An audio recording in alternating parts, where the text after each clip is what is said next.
Imagine, for a moment, a killer so meticulous, so unbelievably careful, that even decades later, investigators are still utterly baffled.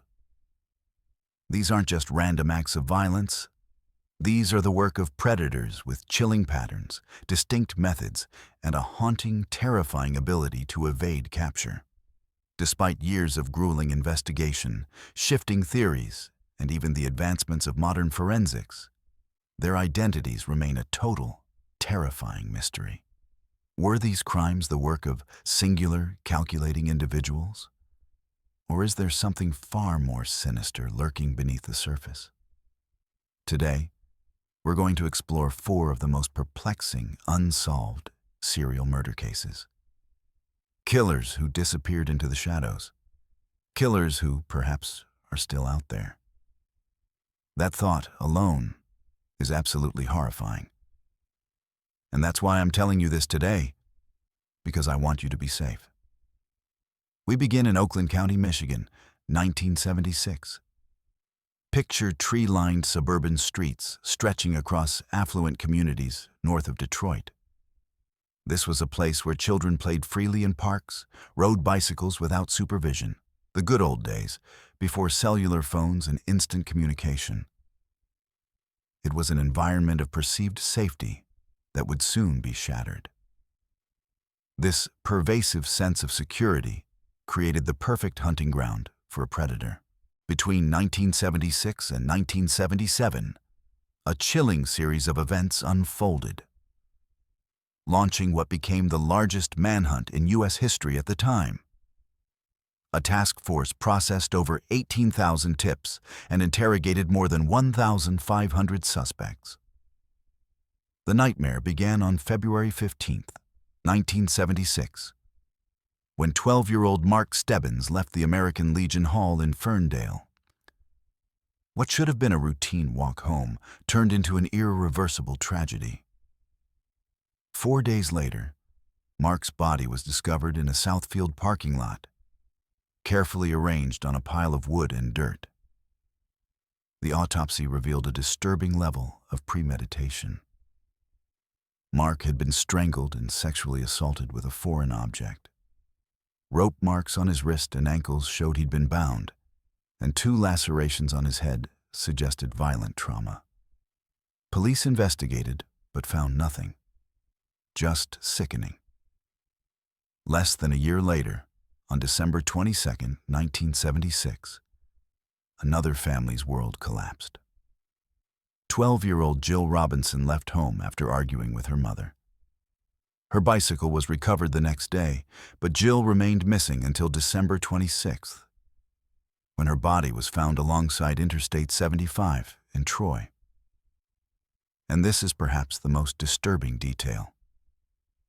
There was evidence she had been cared for during the 3 days before her murder. She was still wearing her backpack, fully clothed when found. It's just like the killer was obviously a monster, but there was a side of him that felt remorse for these kids, or felt like he still needed to treat them like kids. But he literally killed them. The pattern continued on January 2nd, 1977, when 10-year-old Christine Mihelic vanished after visiting a 7-Eleven. Her ordeal lasted 19 days before her body was recovered on a rural road in Franklin Village. The killer had smothered Christine less than 24 hours before placing her body. And get this, her body was positioned very carefully, within view of nearby homes, a signature of the perpetrator's methodical approach. He wanted these kids to be found. The premeditation and planning before these murders is just insane. He thought about how, when, and exactly how they were going to be found. The final confirmed victim, 11-year-old Timothy King, disappeared on March 16, 1977, during a trip to a local pharmacy. When found 6 days later in a shallow ditch along Gill Road in Leonia, Timothy had also been sexually assaulted with a foreign object. But most disturbingly, he had been fed Kentucky Fried Chicken, his favorite meal, shortly before his death. It's like the killer was trying to make up for everything he did, just thinking that would wipe his slate clean. What distinguished these murders was the meticulous attention paid to the victims. Each body was found in public areas, meticulously cleaned and dressed. This unnerving level of care led the perpetrator to be dubbed the babysitter killer. Despite different causes of death, investigators linked the cases through consistent physical evidence, including golden carpet fibers and white animal hair found on all the victims' clothing. These tiny fibers and hairs led investigators down a very disturbing path, directly to a network of wealthy individuals with connections to child exploitation. Just the scum of the earth. As detectives pursued these forensic clues, they uncovered a case far more complex than a lone predator, suggesting the possibility of powerful figures working to ensure certain suspects remained beyond the reach of justice. Just corrupt bullshit. Christopher Bush emerged as one of the most compelling suspects. The son of a wealthy General Motors executive, Bush had already been convicted as a pedophile and maintained connections to an organized child exploitation network operating in North Fox Island. The timing was particularly suspicious.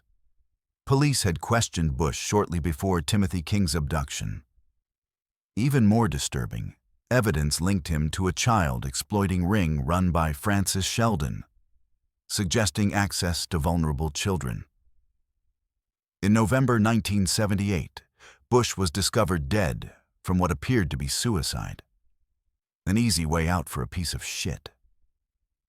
But the scene raised immediate red flags. Blood-stained ropes lay nearby, and a hand-drawn image resembling victim Mark Stebbins hung on his wall. The suspicious circumstances intensified when the entire Oakland County task force disbanded just days after Bush's death. Some investigators later suggested his death may have been staged to prevent him from revealing accomplices or powerful associates. That sounds right to me. Yet, the case against Bush collapsed in 2012 when DNA testing excluded him as a contributor to biological evidence found on the victims. Bet you didn't expect that. This forensic setback occurred despite the wealth of circumstantial evidence pointing to his involvement, which I still think he was involved in some way. Other suspects presented equally promising yet ultimately inconclusive leads. Ted Lamborghini, a Detroit auto worker who operated a pedophile ring in the Cass Corridor, became a primary suspect in 2005. A convicted murderer, Richard Lawson, implicated Lamborghini, but when offered a plea deal in exchange for taking a polygraph regarding the Oakland County murders, Lamborghini refused. Just scum of the earth. DNA evidence also led investigators to convicted pedophile Archie Sloan in 2012. Forensic testing revealed that hairs found on the victims matched hair recovered from Sloan's vehicle. Curiously, the DNA didn't match Sloan himself, suggesting someone who had been in his car or that he let borrow his car for nefarious, murderous reasons. But perhaps most telling was James Vincent Gunnels, who had actually been sexually assaulted by Christopher Bush as a teenager.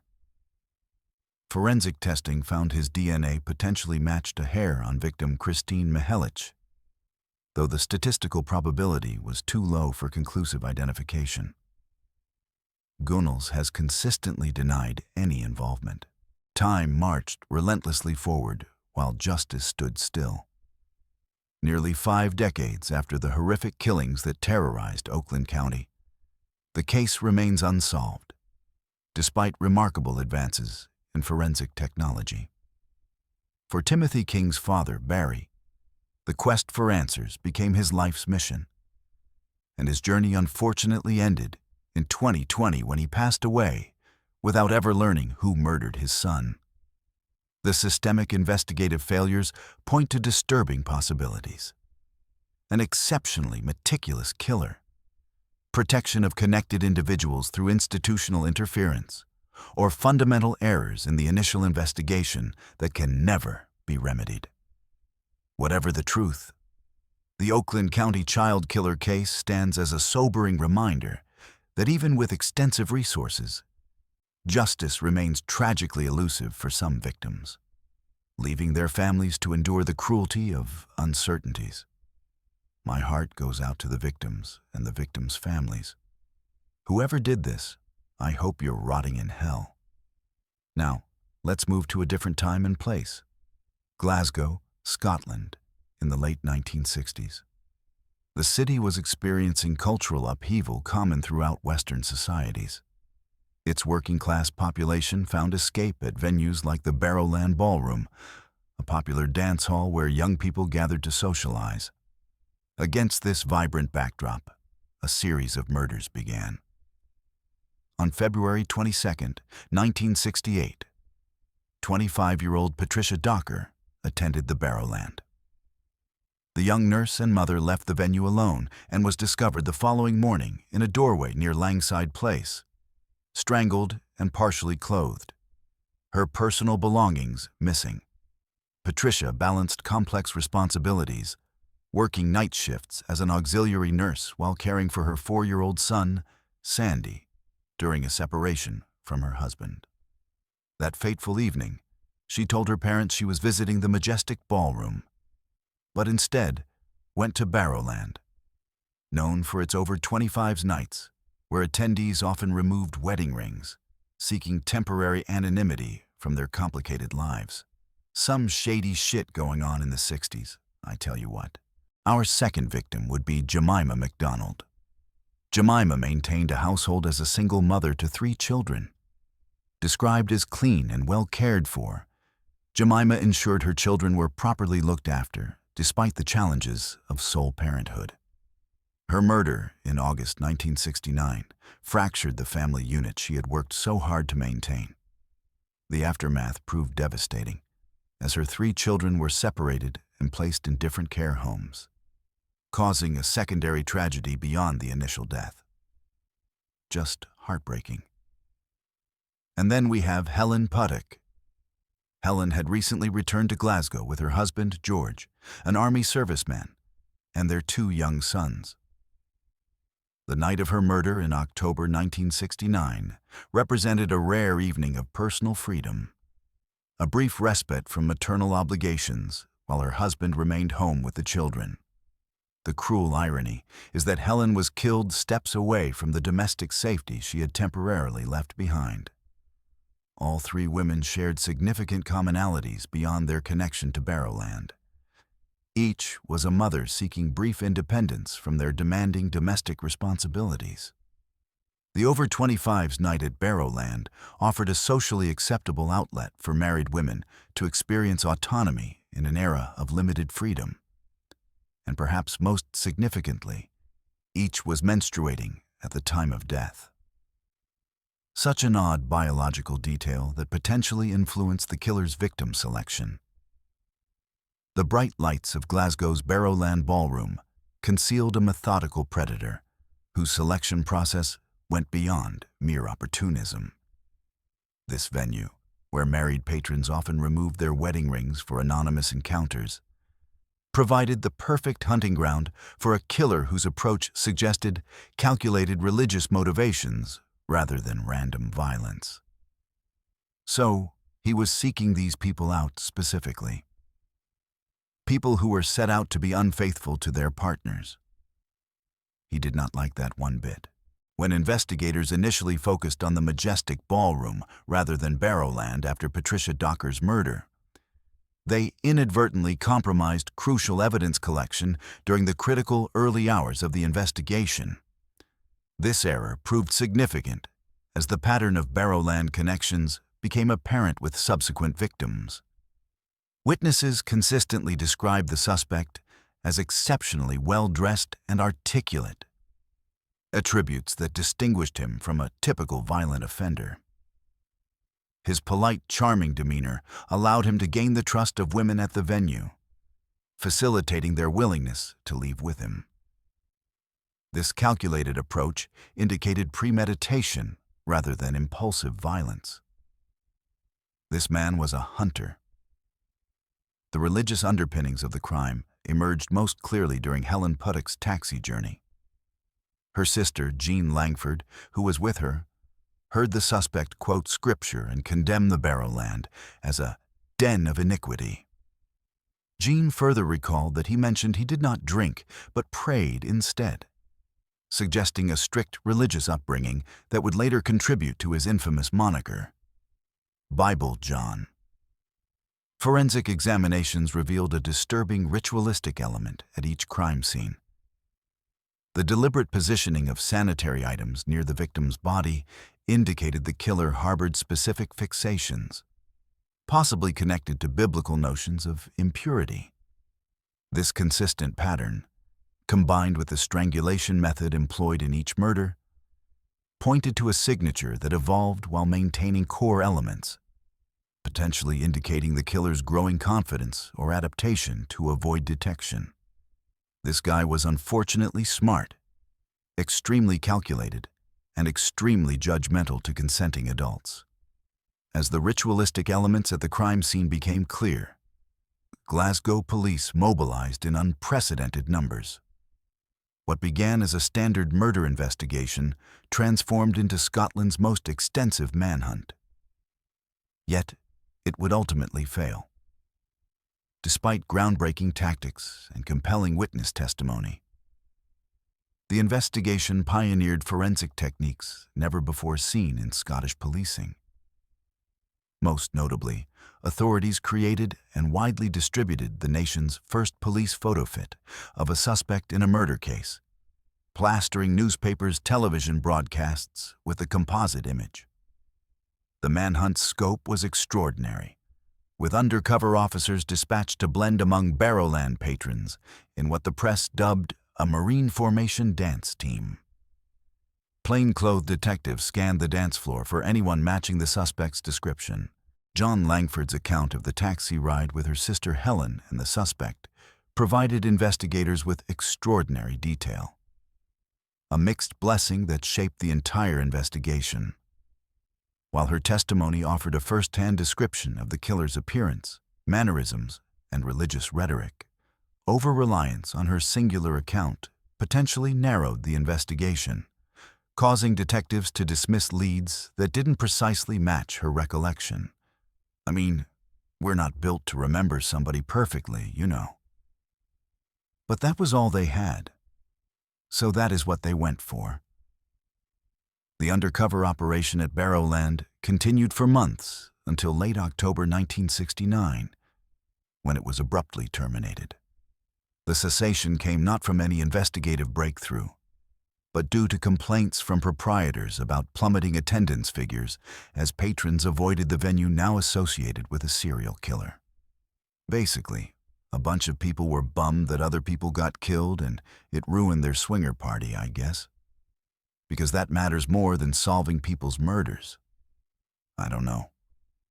Decades later, in 1996, investigators exhumed the body of John Irvine McInnes for DNA testing.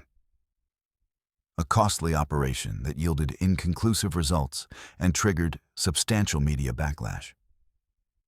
More troubling revelations emerged in 2022 when the BBC podcast Bible John, creation of a serial killer, alleged that McInnes may have been protected due to familial connections with a senior officer involved in the original investigation. Again, just corruption everywhere. Even convicted murderer Peter Tobin fell under suspicion due to striking similarities in methods and victimology, but was ultimately eliminated because records confirmed he wasn't in Glasgow during the murders. So, we're left with another unsolved serial murder case. Hopefully this bastard is dead. In the mid-1990s, the Belgian city of Mons became the backdrop for a series of gruesome discoveries. Women began vanishing without a trace, only for their dismembered remains to surface in garbage bags, across rivers and roads, with unsettling names like Path of Worry and Hate River. The precision of the cuts and the eerie choice of disposal sites pointed to a methodical and deeply disturbed killer.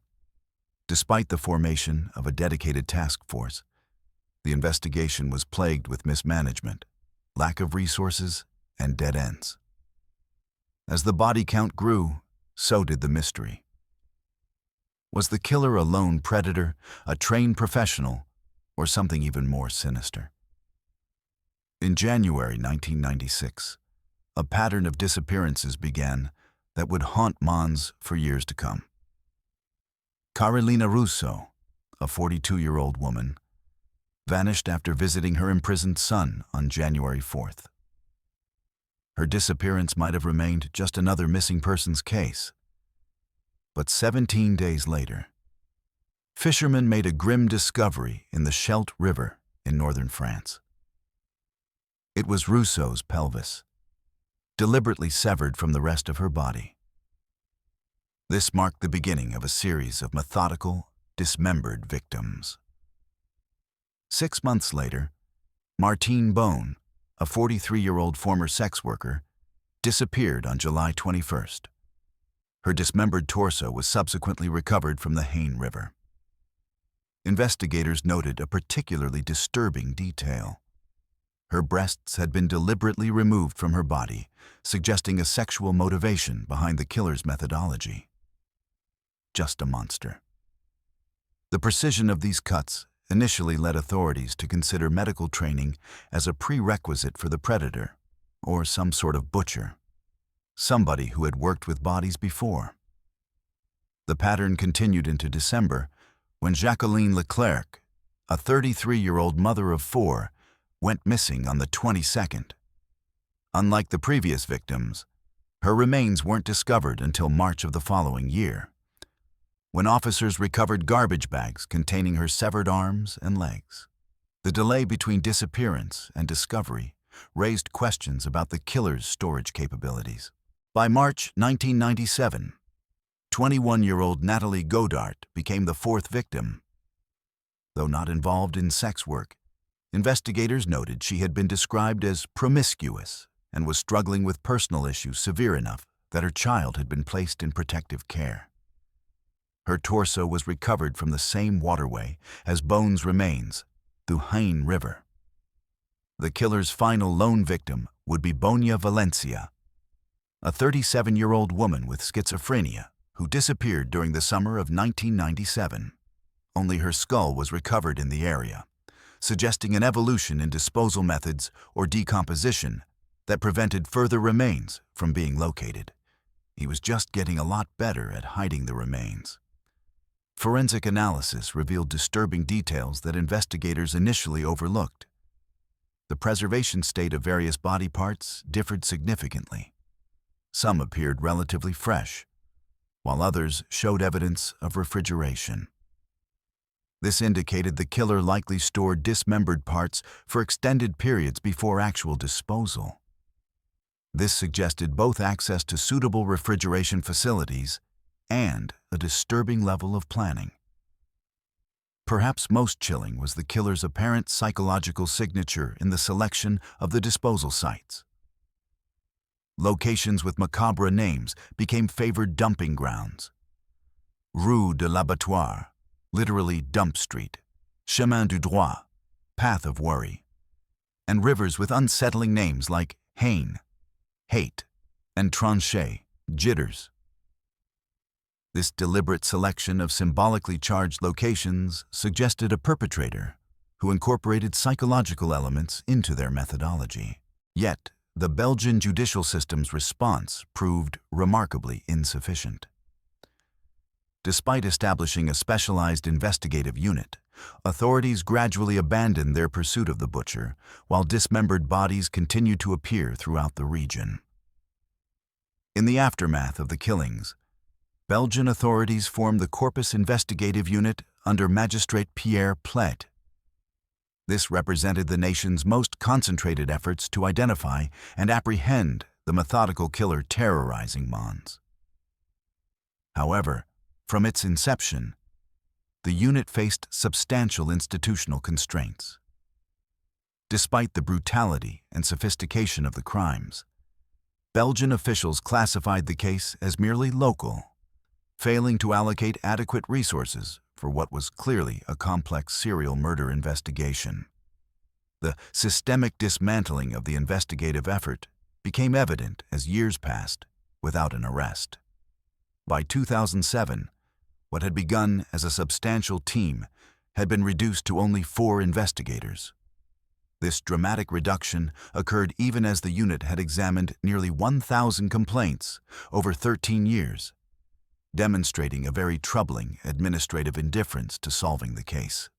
The lack of modern forensic techniques available at the time further hampered investigators, limiting their ability to extract DNA evidence or effectively share information across international borders. The investigation eventually developed significant international dimensions. In 2007, Montenegrin authorities arrested Mikhail Tolja, who emerged as the investigators' most compelling suspect. Tolja's crime history included a strikingly similar murder in New York in 1990, where victim Mary Bill was dismembered and placed in garbage bags, a methodology nearly identical to the butcher's signature. Additionally, evidence against Tolja included his confirmed presence in Belgium during the Mons murders, his romantic connection to the New York victim, and bloodstains discovered in his apartment. Yet, investigators never secured conclusive proof linking him to the Belgian killings. Tolja's death in a Montenegrin prison in 2012 permanently foreclosed any possibility of obtaining a confession or conducting additional DNA comparisons. But good riddance anyway. Other suspects emerged throughout the investigation. Jacques Antoine, a French doctor, became a person of interest after his son wrote letters to police accusing him of carrying black trash bags while living in Mons during the murder period. But these accusations ultimately held very little weight, undermined by inconsistencies and the son's peculiar focus on his father's firearm collection, rather than behaviors related to dismemberment. Basically, just a kid who wanted to get rid of his father. British citizen John Sweeney, convicted of dismemberment murders in both Amsterdam and London, represented another plausible suspect based on his potential presence in Belgium between his known killings. However, authorities never established a definitive connection between Sweeney and the Mons murders. Just another piece of shit, I guess. The butcher of Mons case exposed system failures in Belgian law enforcement, turning a major manhunt into a disjointed, under-resourced investigation. Experts suggest that the killer's meticulous planning skills and possible medical training allowed him to evade capture while preying on society's most vulnerable. The case's mishandling has fueled discussions on understanding perpetrator psychology and underscored the need for interagency cooperation and proper resource allocation. Though officially unsolved, its legacy has influenced investigative reforms, ensuring greater institutional accountability. Changes that, while too late for the victims, may help prevent similar failures in the future. With that, we move on to our last unsolved serial killer murder case. San Francisco's foggy beaches and secluded parks became the hunting ground for this methodical predator. Ocean Beach, with its desolate stretches of sand shrouded in mist, served as the backdrop for the Doodler's first confirmed murder on January 27, 1974.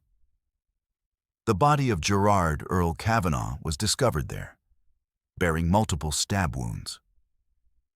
The 49-year-old's death marked the beginning of a pattern that would terrorize the city's gay community for 18 months, leaving bodies scattered across Ocean Beach, Golden Gate Park, and Lincoln Park.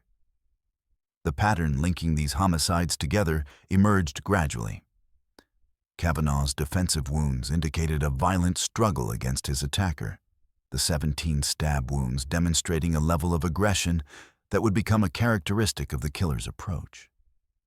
Investigators initially treated this as an isolated incident, failing to recognize the beginning of a systemic campaign of violence. Only 5 months later, the killer struck again.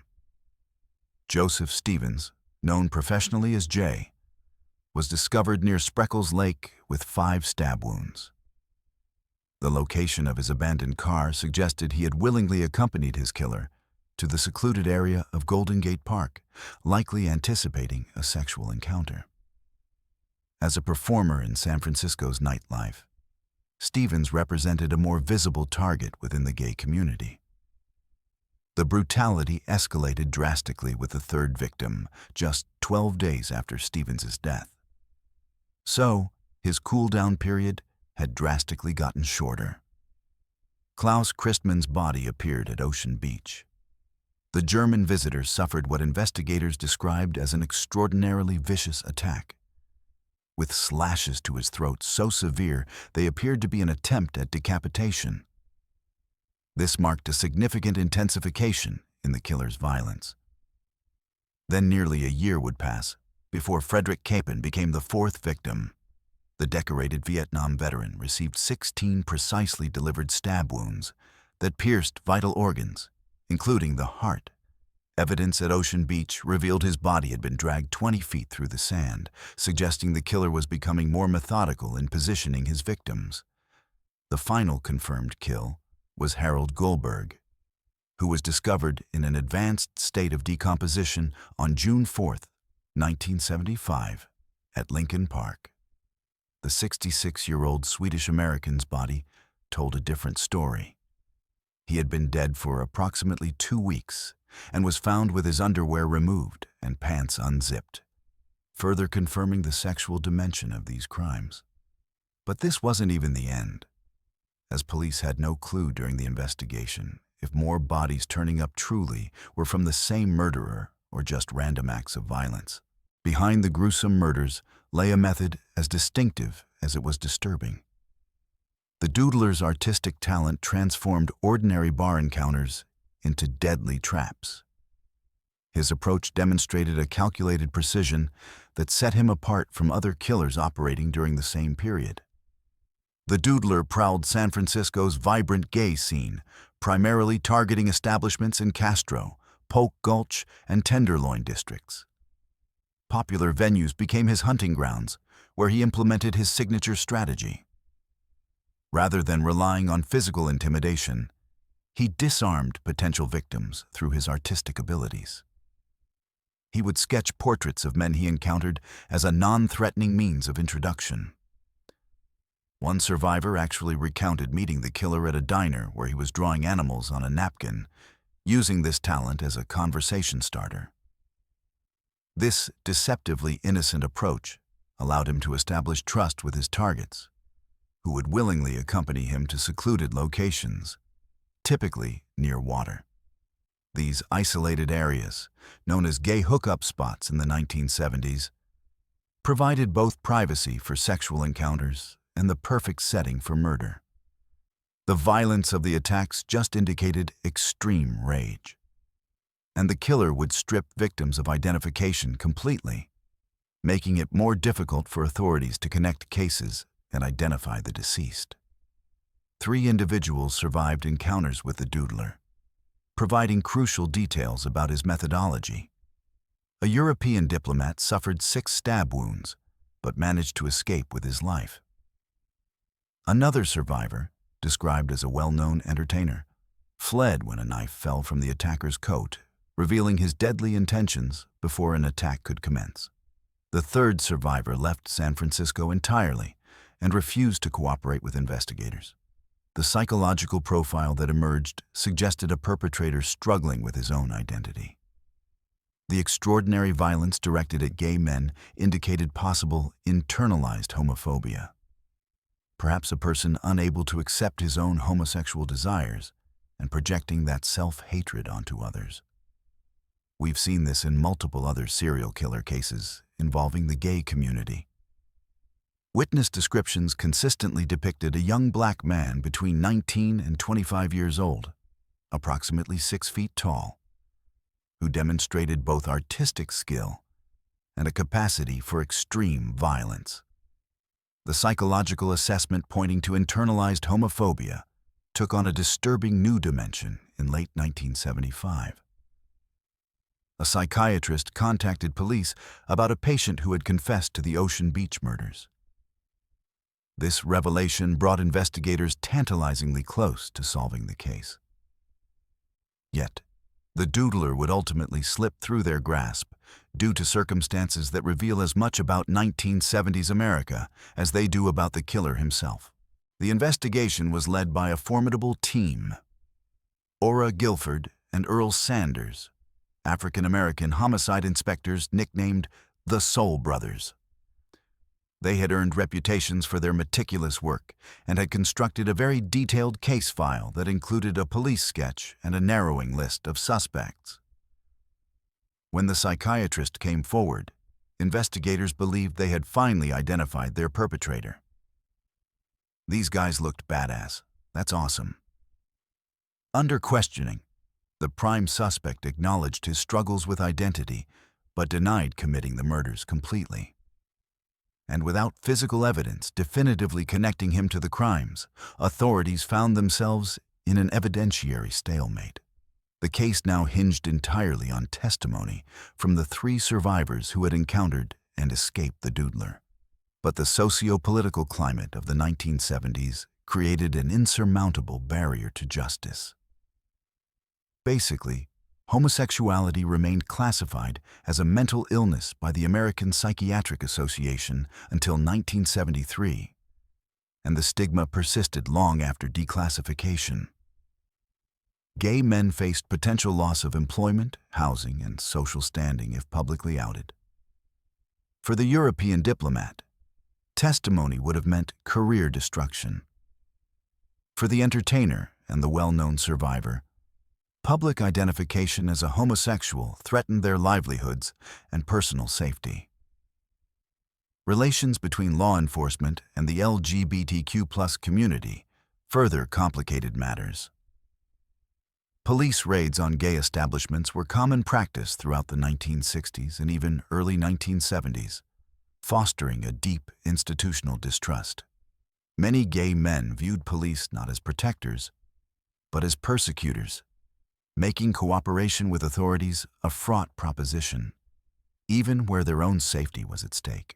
Harvey Milk, who would later become San Francisco's first openly gay elected official, captured the impossible position of the survivors when he stated, "I understand their position. I respect the pressure society has put on them." This acknowledgement from one of the community's most prominent advocates highlighted the devastating reality. Societal homophobia had effectively granted the Doodler immunity from prosecution. So, this serial killer got away with it due to society being shit. Just a big society piece of shit. Despite the advances in forensic science and investigative techniques, these 4 cases remain some of the most haunting unsolved crimes in modern history. The Oakland County child killer, Bible John, the butcher of Mons, and the Doodler.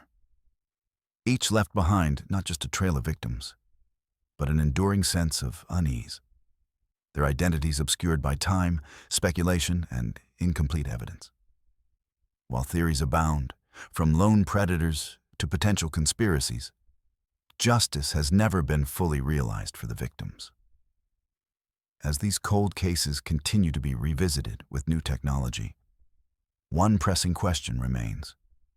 Could one of these elusive killers still be alive today, hidden in plain sight? I don't know. But what I do know is that I care about you, and I want you to stay safe. So, be safe out there. Let me know what other cases you would like me to go over down below. Cold cases are always good, I think, to shine a light on them. You never know who's going to see. You never know what's going to happen. These people, these monsters, I hope they're rotting in hell. I hope you're just cozied up with some popcorn and a snack or something. I hope you have a good rest of your morning, afternoon, or night. And I will see your beautiful face in the next video, okay? Stay safe out there. Bye.